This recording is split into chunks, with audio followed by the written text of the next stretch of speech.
Magandang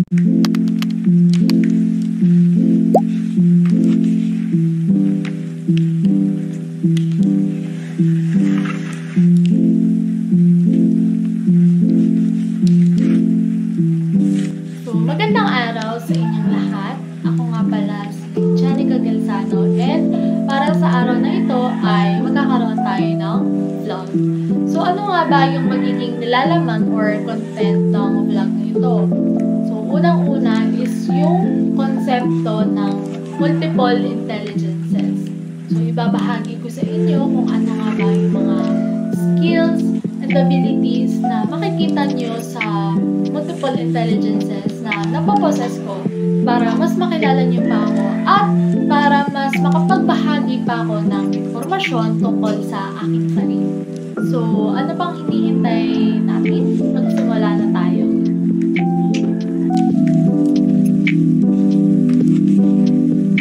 So, before natin simulan yung vlog ko about sa kung ano nga ba yung mga napoposes ko na multiple intelligences, let's start first o magsimula muna tayo sa kung ano nga ba yung ibig sabihin nito at kung ano yung iba't ibang multiple intelligences na nakapaloob dito.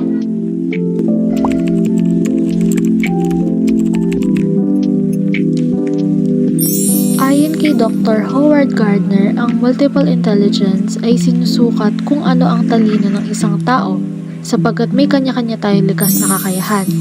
Ang ilan sa mga halimbawa nito ay ang mga sumusunod.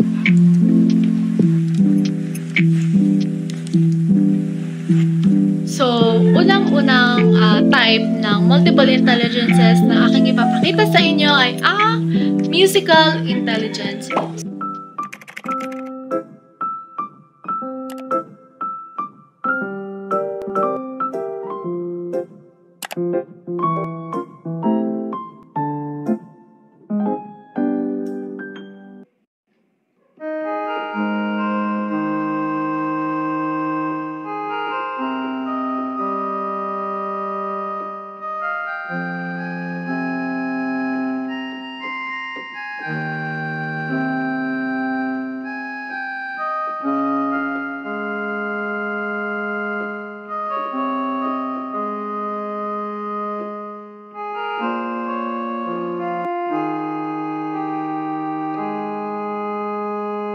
Ngayon ay dumako na tayo sa pangalawa, which is ang naturalistic intelligence.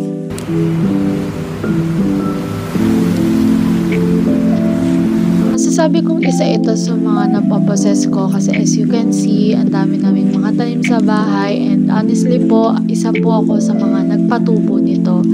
And I feel connected to them in some way, which is why masasabi ko na isa po akong naturalist or I have the naturalistic intelligence. Ngayon naman ay dumako na tayo sa ikatlo, which is ang visual spatial intelligence. The following are some examples of my artworks po. I can do portraits just like this one. Ako din po ay nagpipaint katulad ng isa po na ito. And ako rin po ay, ayan, sa poster making po yan. And sa mga views din po. So, malaki po yung nagiging tulong sa akin ng intelligence na ito kasi sa pamamagitan nito, na-express ko yung sarili ko sa pamamagitan ng pagdodrawing, pag-i-imagine ng mga makabuluhang bagay, and nagagamit ko rin ito sa pagsali ko sa mga contests.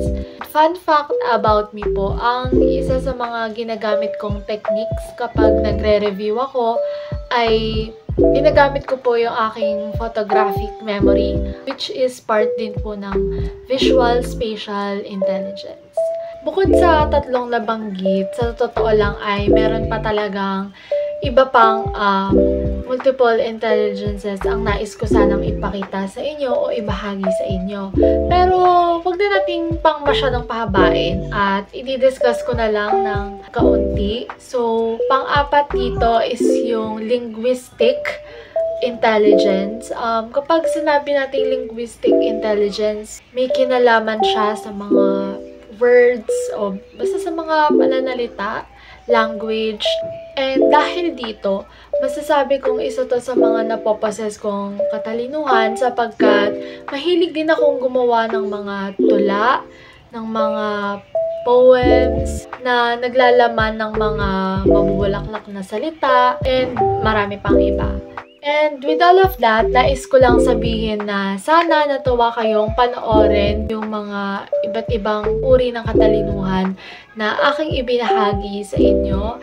Again, yung paggawa ko ng vlog na ito ay hindi para mang-brag, kundi para magbigay ng inspirasyon kung papaano ko sila nagagamit sa pang-araw-araw, kung papaano ko sila nagagamit sa sarili ko, and kung papaano ko sila nagagamit sa iba't ibang klase ng sitwasyon. So, ayun lang po at maraming salamat sa panonood. Bye-bye!